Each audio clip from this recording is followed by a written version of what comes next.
it's Gaz, and welcome back to the Warframe video.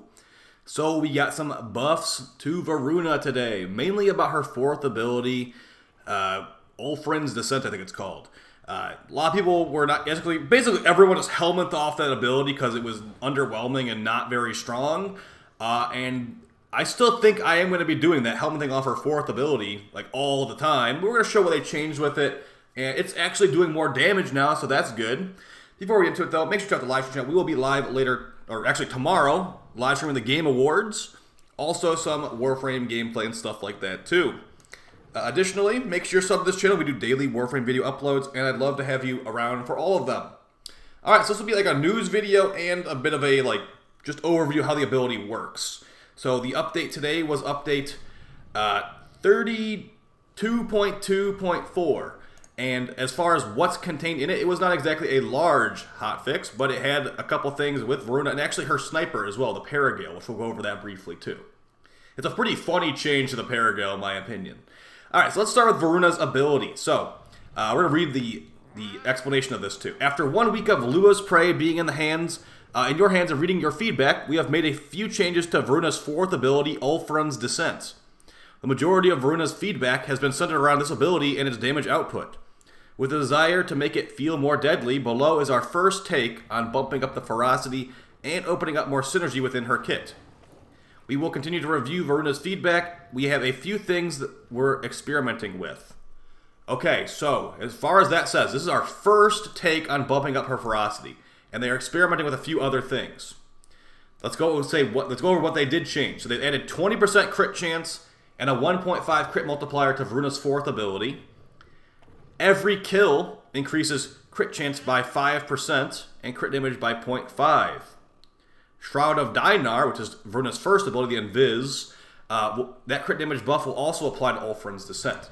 So the long and short of that is basically it couldn't really crit before, but now it can. It has a 20% crit chance and a 1.5 crit multiplier. So this thing has a guaranteed slash proc, so you'll likely be seeing much bigger slash procs now than you were before.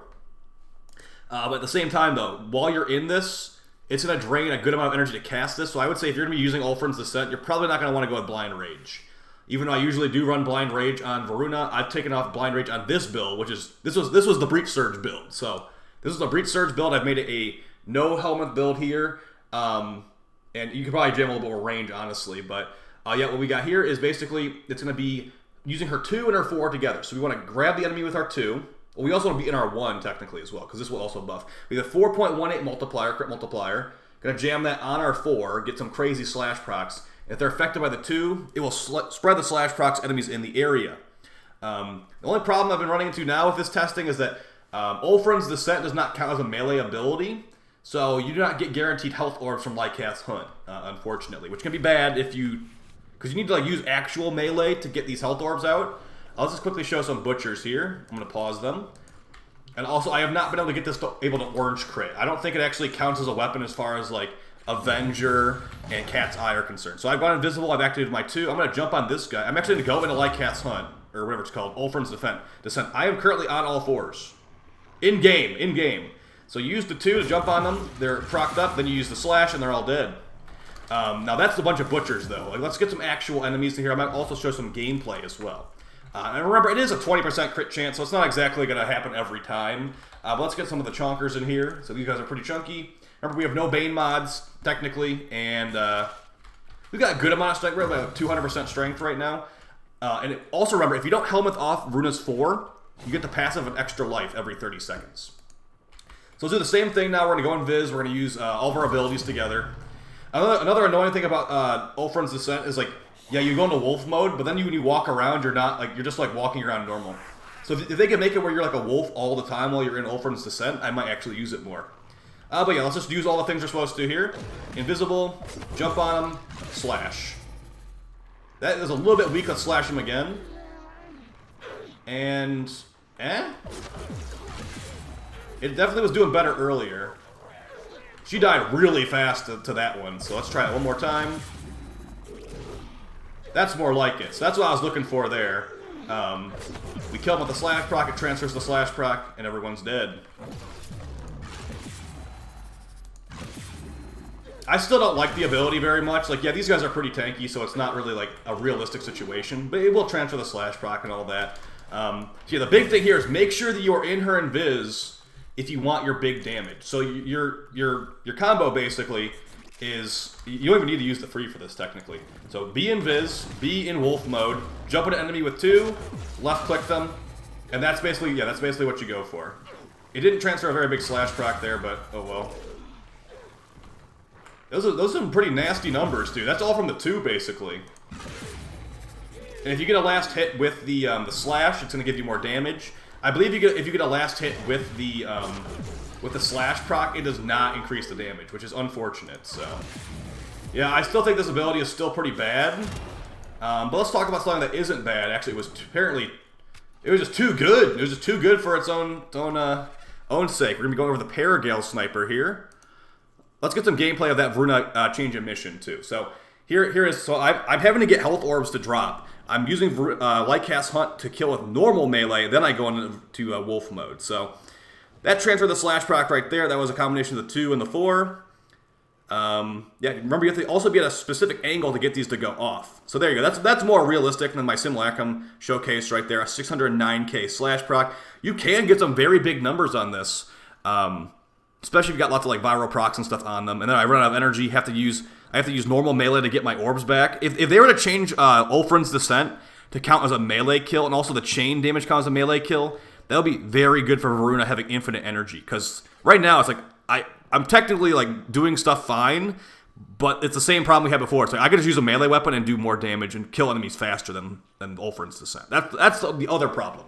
The damage might not be as big of an issue if you actually like, set things up properly. But it's the fact that it's just slower than normal, like, actual gameplay.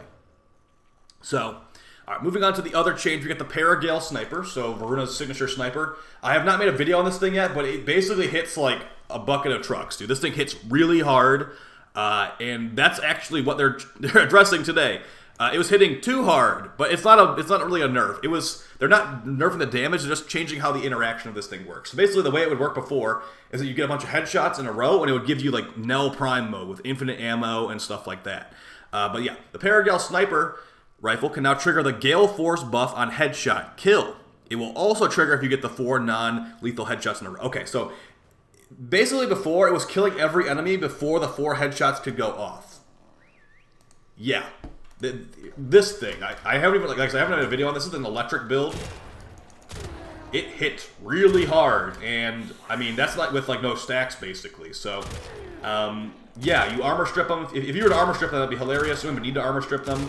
These guys are Exo Gox. They're all low health, to be fair. They're all low health, but this thing hits like a truck, dude. So basically, what they're doing is that passive. So like now we have infinite ammo since we got 4 headshots in a row. Now the infinite ammo's gone. So it's basically Nell Prime Sniper. What they're doing is now it will trigger on headshot or on 4 headshots in a row, making it a lot easier to just like have it going. The change was made by player feedback regarding the difficulty in activating Gale Force at low to moderate enemy levels due to enemies dying before you could even hit them with 4 shots. So yeah, that is going to be a nice change. I'll probably end up making a Perigale video now. This thing is nasty, dude. Like I don't even, like I said, I don't have a full build on here. I was goofing off with Prime Chamber. It's good. It's real good. So keep an eye out this thing being strong. Look out for a rhythm for this thing too, because it's nice. It's very nice. I'll probably be using it for level 10k eventually too, maybe with Voruna, honestly. All right, last couple things on these patch notes, and we're gonna end it here. We've got the arcane shortcut being under. Okay, there's now a arcane shortcut under equipment. A pop-up screen attempting to sell a Warframe with Archon shards. Okay, blah blah blah. Nothing too crazy here. Conjunction survival. There was bugs where the Thrax were not spawning. They actually happened to me the other day too. I also would have bugs where the Thrax would. I feel like the Thrax would spawn, but I wouldn't know where they were. So hopefully they could fix that too. Fixed a case where Lua Thrax Plasma was not dropping 100% of the time with the resource booster active. Okay, so I would notice that too. So Thrax fixes. I feel like there's gonna still be Thrax bugs, honestly. But yeah, that's basically it for the hotfix. So Voruna's 4th ability Slash got buffed. It probably isn't going to be super noticeable unless you're using her invisibility. With the invisibility, that crit damage getting added in there is a big deal. But it's still, like I said, it's still slow. It's still not worth using over weapons, in my opinion. And yeah, that's basically it for the video, guys. The Perigale got buffed too. So I hope the information is helpful to you. I will see you tomorrow for the Game Awards. and I appreciate all the support. Take it easy. Peace.